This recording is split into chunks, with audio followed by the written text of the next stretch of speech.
आध्यात्मिक संस्कार चैनल पर आप सबका स्वागत है। मुझे बहुत सारे लोगों से मैसेज और फ़ोन कॉल्स आते हैं और ये जानकर अच्छा भी लगता है कि साधना पथ पर लोग बहुत कुछ जानना समझना चाहते हैं। साथ में इस बात से दुख भी होता है कि लोग आध्यात्मिक मार्ग पर काफ़ी उलझे हुए भी हैं, अटके हुए भी हैं। बहुत से साधक हैं जो साधना, अनुष्ठान, मंत्र जाप इत्यादि सालों से करते आ रहे हैं और अब वो ऐसे पड़ाव पर आकर अटक गए हैं जहाँ से आगे का कोई रास्ता साफ साफ नज़र नहीं आ रहा है। बहुत से साधकों को साधना के विपरीत परिणाम भी देखने को मिले। देखिए, मैंने कई बार अपने वीडियो में के माध्यम से कहा है कि किसी भी देव देवी का आवाहन करना ये कोई खेल नहीं है, उसे पूरे विधि विधान से करना चाहिए। जब आप किसी मंत्र का या किसी पाठ, कवच, स्तोत्रादि इत्यादि करते हो तो वो मंत्र जागृत हो जाते हैं, जिसे शांत करके अपने भीतर ऊर्जा के रूप में स्थिर करना होता है, अन्यथा उसकी विपरीत असर भौतिक और मानसिक शरीर पर प्रभाव डालती है। आज का इस वीडियो का विषय है दीक्षा।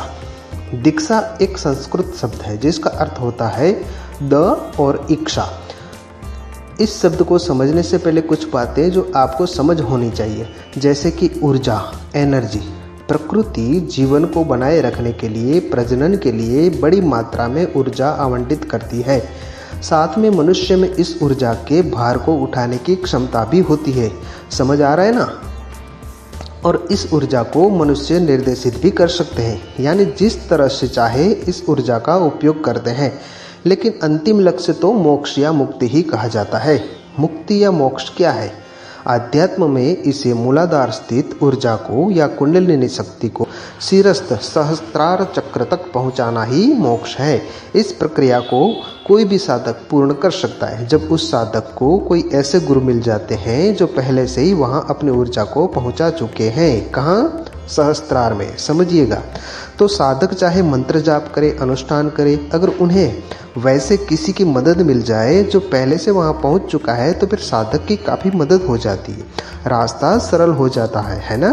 लक्ष्य प्राप्ति, मार्ग, सब कुछ अत्यंत स्पष्ट हो जाता है। दीक्षा नामक इस प्रक्रिया को संस्कृत शब्द दीक्षा से जाना जाता है, जिसका शाब्दिक अर्थ है मार्ग देखने की दृष्टि प्रदान करना। इस वीडियो में हम विभिन्न प्रकार की दीक्षाओं पर गहराई से नजर डालेंगे और समझेंगे।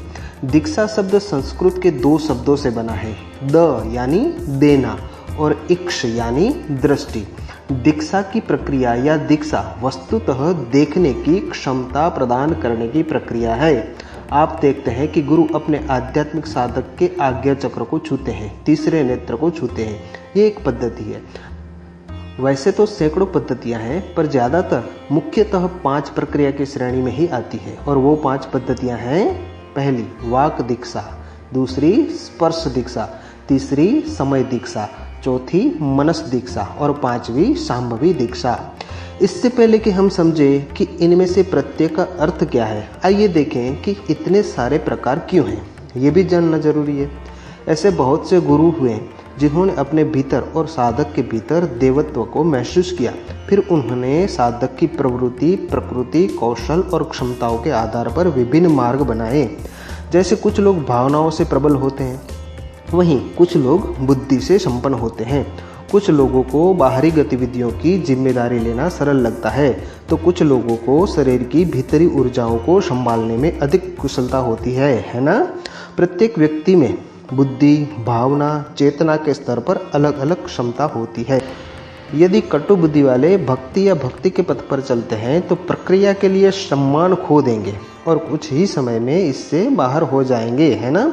अगर आप मजबूत भावनात्मक प्रतिक्रिया वाले लोगों से हर चीज़ को बौद्धिक रूप से देखने को कहेंगे तो वो पूरी प्रक्रिया पाएंगे। तो यही कारण है कि गुरुओं द्वारा इतने सारे अलग अलग आध्यात्मिक मार्ग निर्धारित किए गए हैं। ये सभी मार्ग निश्चित रूप से एक ही सत्य की ओर ले जाते हैं। एक साथ विप्रह बहुधा वदंती, यह एक सत्य है जिसे भिन्न भिन्न आचार्यों ने भिन्न भिन्न रूप में प्रस्तुत किया। सब जानते हैं विभिन्न प्रकार की दीक्षाओं को। अब जानते हैं विभिन्न प्रकार की दीक्षाओं को। इनमें सबसे सरल है वाक दीक्षा। इस प्रक्रिया में गुरु मंत्र के माध्यम से साधक के लिए मार्ग और प्रक्रिया प्रकट करते हैं। क्या होता है इस दीक्षा में? गुरु मंत्र के माध्यम से साधक के लिए मार्ग और प्रक्रिया प्रकट करते हैं। यहाँ संचार का माध्यम मुख्य माध्यम वाक यानी वाणी है। इस प्रकार की दीक्षा सबसे अधिक सहायक तब होती है जब स्वयं के ऊपर कार्य करने के लिए एक उपकरण दिया जा रहा हो, और वो है मंत्र।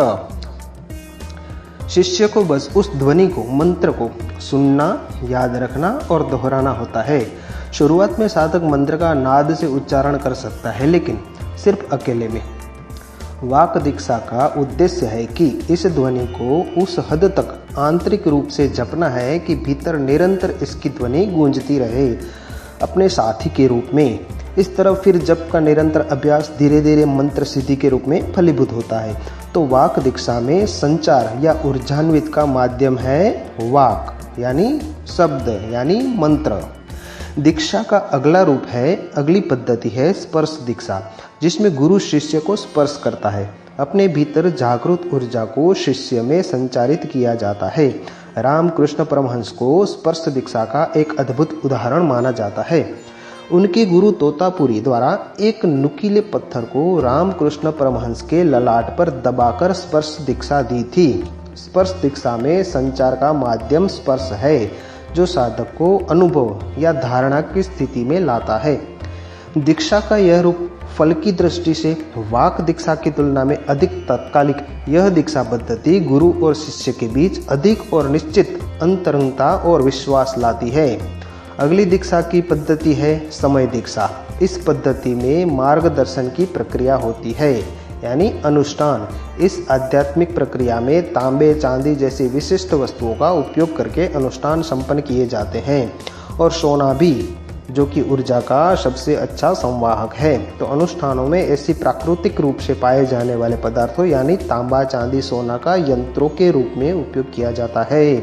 इस प्रकार की दीक्षा वाक दीक्षा और स्पर्श दीक्षा से भी अधिक प्रत्यक्ष है।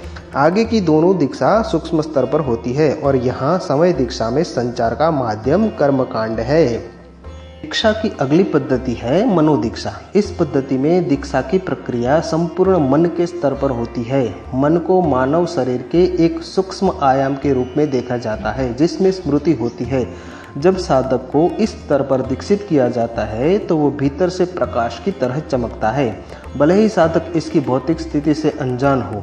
वाक दीक्षा, स्पर्श दीक्षा और समय दीक्षा में साधक को हमेशा प्रक्रिया के परिणाम खोजने के लिए निरंतर कार्यरत और जागरूक रहना होता है, जबकि मनोदीक्षा सब कुछ भीतर से कार्यभार संभालती है और साधक को अग्रसारित करती है। ठीक है, अब अंत में दीक्षाओं में सबसे अंतरंग यानी आंतरिक जो है वो है शांभवी दीक्षा।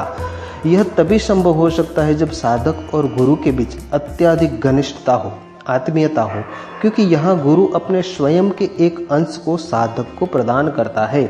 शांभवी का शाब्दिक अर्थ देखें तो भगवान शिव के रूपों में से एक शंभु से संबंधित है, और ये आदि शक्ति का एक रूप भी है। योग साहित्य में शांभवी की शक्ति की व्यापक स्तुति देखने को मिलती है।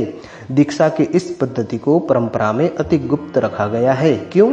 क्योंकि ये एक ऐसी दीक्षा है जिस प्रक्रिया में साधक में गुरु से भी अधिक और उच्च स्तर की क्षमता और प्रतिबद्धता की आवश्यकता होती है।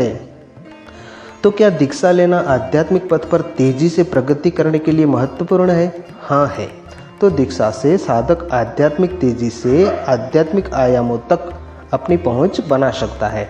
इस वीडियो में हमने जाना दीक्षा के प्रकार और गहराई से समझा हर एक दीक्षा पद्धति को। आशा करता हूँ हमारा ये प्रयास आपको अच्छा लगा होगा और आपके आध्यात्मिक विकास में सहायक होगा। अब मैं आपसे विदा लेता हूँ। हमारे चैनल आध्यात्मिक संस्कार को सब्सक्राइब और ज़्यादा से ज़्यादा शेयर करना ना भूलें। ओम नमो नारायण।